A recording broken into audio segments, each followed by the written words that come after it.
بسم اللہ الرحمن الرحیم۔ اللہ تبارک و تعالی جل جلالہ و عم نوالہ کے لیے تمام تعریفیں، تمام حمدیں،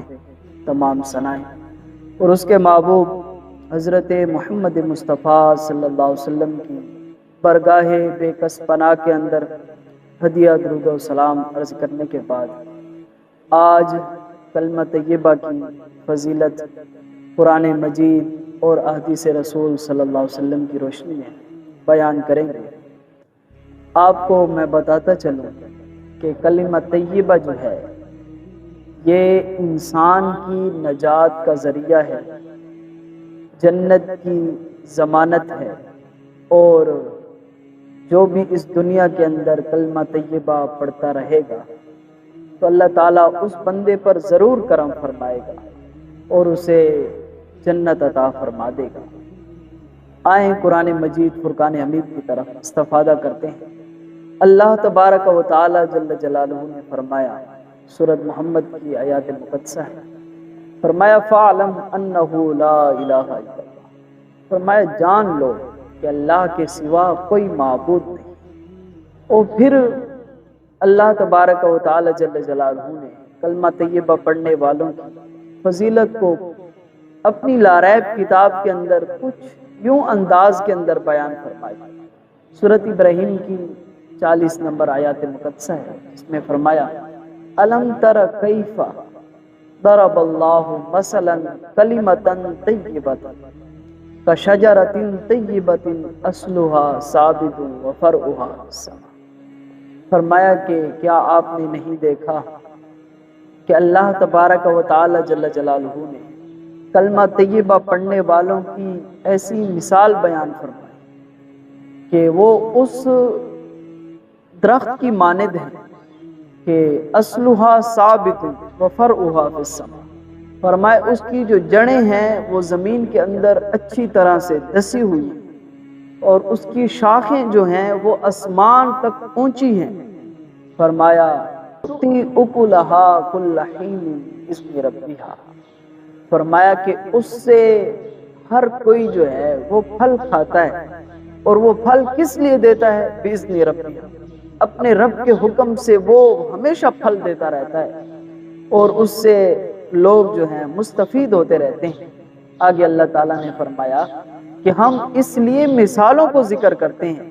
مثالیں دے دے کر سمجھاتے ہیں، تاکہ اللہ تبارک و تعالی جل جلالہ نے فرمایا وَيَضْرِبُ اللَّهُ الْأَمْثَالَ لِلنَّاسِ، فرمایا ہم لوگوں کو اس لیے مثالیں دے دے کر سمجھاتے ہیں کہ لَعَلَّكُمْ يَتَذَكَّرُونَ، تاکہ یہ لوگ سمجھ جائیں کہ کلمہ طیبہ پڑھنے کی کتنی فضیلت ہے۔ اب اس آیات مقدسہ کے اندر اللہ تبارک و تعالی جل جلالہ نے کلمہ طیبہ پڑھنے والوں کی اس طرح فضیلت بیان فرمائی، فرمایا کلمہ طیبہ پڑھنے والے لوگ اس درخت کی مانند ہیں جس کی جڑیں جو ہیں وہ زمین کے اندر مضبوطی سے دسی ہوئی ہیں، مضبوط جڑیں ہیں۔ اللہ تبارک و تعالی جل جلالہ نے فرمایا کہ اس کی شاخیں جو ہیں وہ آسمان تک بلند ہیں، اور وہ ہر وقت پھل دیتے رہتے ہیں اللہ کے حکم سے۔ یہ مثال کلمہ طیبہ پڑھنے والوں کی اللہ تبارک و تعالی جل جلالہ نے بیان فرمائی۔ اب احادیث رسول صلی اللہ علیہ وسلم کی روشنی میں کلمہ طیبہ کی فضیلت کو سمجھنے کی کوشش کرتے ہیں۔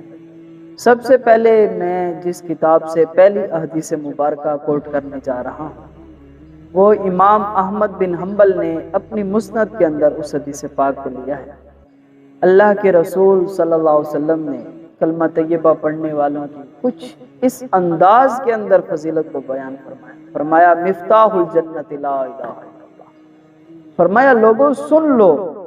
جنت کی جو چابی ہے وہ لا الہ الا اللہ محمد رسول اللہ، فرمایا جو لوگ اس دنیا کے اندر کلمہ طیبہ پڑھتے رہیں گے، فرمایا اللہ تعالیٰ ضرور ان پر کرم فرمائے گا اور انہیں جنت عطا فرمائے گا۔ اور اس قول پر، اس مبارک فرمان پر بہت ساری احادیث مبارکہ اس سے ملتی جلتی حدیث پاک موجود ہے۔ اور اللہ کے رسول صلی اللہ علیہ وسلم سے جب یہ پوچھا گیا کہ یا رسول اللہ صلی اللہ علیہ وسلم سب سے افضل ذکر کون سا ہے، تو آپ کے مبارک الفاظ یوں تھے، فرمایا افضل الذکر لا الہ الا اللہ، فرمایا سب سے افضل ذکر یہ ہے کہ تم لا الہ الا اللہ محمد رسول اللہ صلی اللہ علیہ وسلم اس کا ورد کرتے رہو، یہ سب سے افضل ذکر۔ اور اسی طرح اللہ کے حبیب صلی اللہ علیہ وسلم نے ایک اور مقام پر یہ فرمایا، من مات الانسان وهو يعلم انه لا الہ الا اللہ دخل الجنہ، فرمایا کہ جو بندہ اس دنیا کے اندر کلمہ طیبہ پڑھتا رہا، فرمایا پھر جب وہ فوت ہو گیا، وہ اس دنیا کے اندر یہ اس بات کی گواہی دیتا رہا کہ اللہ کے سوا کوئی معبود نہیں، فرمایا اللہ تعالیٰ اس پر کرم فرمائے گا، دخل الجنہ، اور اسے جنت عطا فرمائے گا۔